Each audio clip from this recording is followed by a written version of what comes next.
আসসালামু আলাইকুম প্রিয় ফুটবল ফ্যান্স। আপনারা নিশ্চয়ই জানেন যে আর্জেন্টিনা বনাম ব্রাজিলের সুপার ক্লাসিকো ম্যাচটা আসছে এবং খুবই এক্সাইটিং আরও একটা ম্যাচের জন্য আমরা অপেক্ষা করছি। এমন সময়টাতে এসে অনেক প্রশ্ন আছে, বিশেষ করে দুটো দল কি লাইন আপ নিয়ে মাঠে নামবে এগুলো নিয়ে আলোচনা করতে যাওয়ার আগে কোনো একটা ম্যাচে আসলে কোন প্লেয়ারে অ্যাভেলেবেল আছেন এবং আসলে কোন পজিশনে কি সমস্যা সেটার পিস বাই পিস ধরে কোচেরা আসলে কিভাবে একটা ওভারঅল পাজল সলভ করেন সেটার একটা প্রয়াস দেখাতে যাচ্ছি। আলোচনার মূল বিষয়বস্তু যে একটা ম্যাচের আগে প্রতিপক্ষের অবস্থা দেখে নিজের দলটাকে অ্যাডজাস্ট করতে হয়।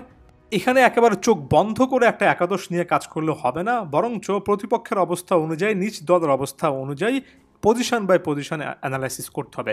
যেমন ব্রাজিলের কথা যদি ধরি, ব্রাজিলের এই মুহূর্তে বড় রকমের একটা সমস্যার নাম অ্যালিসনের ইনজুরির কারণে বেন্তো হয়তোবা গোলকিপার হিসেবে স্টার্ট করবেন, তবে অ্যালিসনের না থাকা বিশেষ করে ক্লাব ফুটবলে বড় রকমের একটা ফর্ম নিয়ে এসেছিলেন, এটা অবশ্যই ব্রাজিলের জন্য একটা নেগেটিভ সাইন।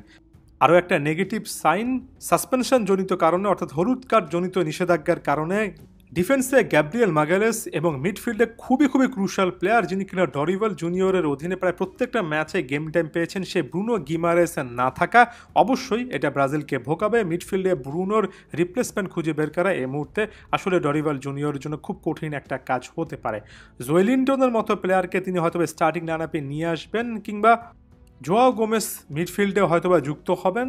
এর পাশাপাশি গোলকিপার হিসেবে ওয়েভারটন এবং ডিফেন্সে বেরালদো কিন্তু অর্থাৎ লুকাস বেরালদোর কথা বলছি, তিনিও কিন্তু যুক্ত হয়ে ওভারঅল একটা ব্যালেন্স তৈরি করার চেষ্টা করবেন। তবে আমি ঘুরে ফিরে মিডফিল্ডে একেবারে পিওর সেন্টার মিডফিল্ড প্রোফাইল এটার কথা বলছি, কারণ আর্জেন্টিনার বিপক্ষে মিডফিল্ডে কিছু না কিছু কন্ট্রোল রাখতেই হবে।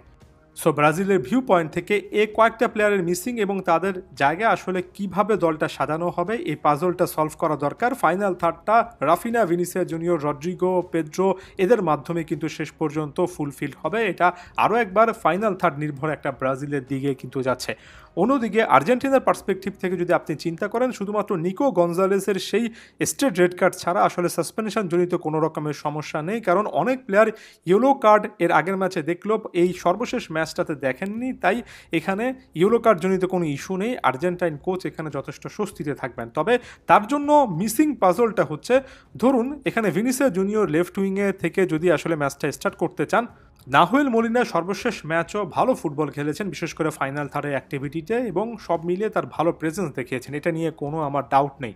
তবে 1 ভার্সেস 1 সিচুয়েশনে অনেকবারে আমি নাহুয়েল মোলিনাকে কিন্তু রং ফুটেড হয়ে যেতে দেখেছি। তার মানে হচ্ছে মোলিনার সাথে একেবারে গায়ে লেগে থাকেন এমন একজন মিডফিল্ডার বা এমন একটা প্রোফাইল আর্জেন্টিনার লাগবে।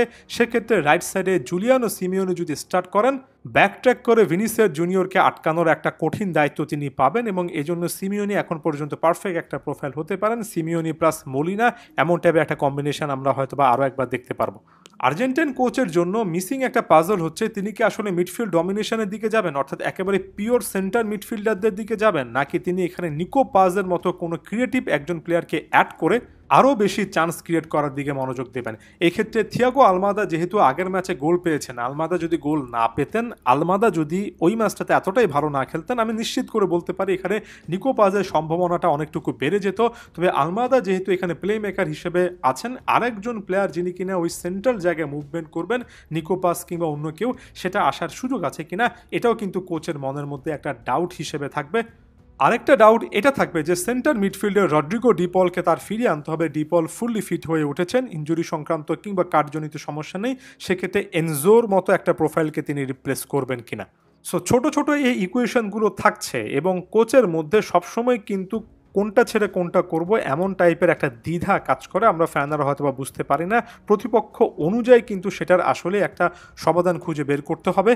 এই ম্যাচটাতে ডিফেন্সিভলি আর্জেন্টিনাকে আরও বড় পরীক্ষা দিতে হতে পারে। অন্যদিকে ব্রাজিলকে মিডফিল্ড কন্ট্রোলের জায়গা থেকে আর্জেন্টাইন কাছে যেহেতু মিডফিল্ডে অনেক অপশান আছে, সেক্ষেত্রে ব্রাজিলের কাছে যথেষ্ট অপশান আছে কিনা এটা ঘুরে ফিরে একটা চিন্তার কারণ হতে পারে। দুই কোচই কিন্তু আমার কাছে মনে হয় এই মুহূর্তে এগুলো বা এর কাছাকাছি বিষয় নিয়ে ভাবছেন। ধন্যবাদ সবাইকে।